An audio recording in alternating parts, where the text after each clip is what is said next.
네, 다시 구속 갈림길에 선 대장동 의혹의 핵심 피의자 김만배 씨의 구속 전 피의자 신문이 진행되고 있습니다. 남욱 정민용 변호사도 오후에 차례로 모습을 드러낼 예정인데 무엇보다 이들의 배임 혐의에 대한 법원의 판단이 앞으로 검찰 수사에 큰 영향을 미칠 것으로 보입니다. 현장 취재기자 연결합니다. 김다연 기자.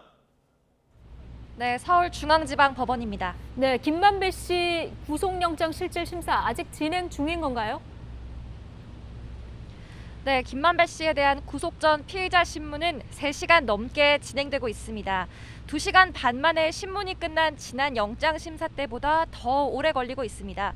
검찰과 김만배 씨 측은 준비한 PPT 자료를 활용해가며 구속 수사 필요성에 대한 공방을 벌이고 있는 것으로 전해집니다. 심사에 앞서 김만배 씨는 사업 당시 성남시 정책에 따랐을 뿐이라며 이전과 마찬가지로 모든 혐의를 부인했는데요. 직접 들어보시겠습니다. 배임 관련해서 이재명 후보 지침 따랐을 뿐이라는 입장 어떻게 생각하시나요?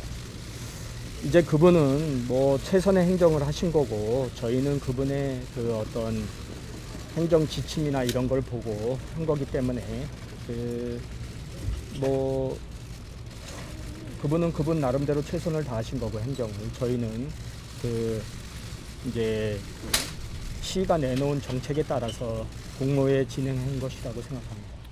유동규 전 본부장이 받아야 할 돈이 있다고 했는데 그 돈이 혹시 700억인지. 그렇게 뭐 많이 줄 이유도 없고 그렇게 큰 액수가 큰 부분을 이렇게 약속할 이유도 없습니다. 그러니까 그런 건 다 곡해고 오해입니다. 네, 김 씨는 앞서 지난달 14일에도 이곳에서 구속심사를 받았는데 영장 기각 20일 만에 다시 모습을 드러내게 됐습니다. 김만배 씨에게 적용된 혐의는 배임과 뇌물, 횡령 등입니다. 첫 구속영장보다 뇌물과 횡령 액수는 줄었고 배임 액수는 보수적으로 책정됐습니다. 검찰은 우선 김 씨가 대장동 개발 사업 과정에서 특혜를 받는 대가로 유동규 전 성남도시개발공사 기획본부장에게 700억 원을 주기로 약속하고 실제로 회사 돈을 빼돌려 뇌물 5억 원을 건넸다고 보고 있습니다. 또 과거 화천대유 고문이었던 원유철 전 미래한국당 대표 부인 등에게 허위 급여 4억 4천여만 원을 지급한 부분도 횡령 혐의에 포함시켰는데요. 하지만 곽상도 의원 아들 퇴직금 50억 원을 뇌물로 받던 혐의는 대가성이 아직 충분히 밝혀지지 않았다고 보고 이번 영장에서는 뺐습니다. 예, 배임 공범으로 지목된 남욱 정민용 변호사도 잠시 뒤 구속 심사를 받죠. 네, 김만배 씨와 함께 남욱 정민용 변호사도 오늘 나란히 구속 갈림길에 섭니다. 1시간쯤 뒤 남 변호사가 먼저 모습을 드러낼 걸로 보이는데요.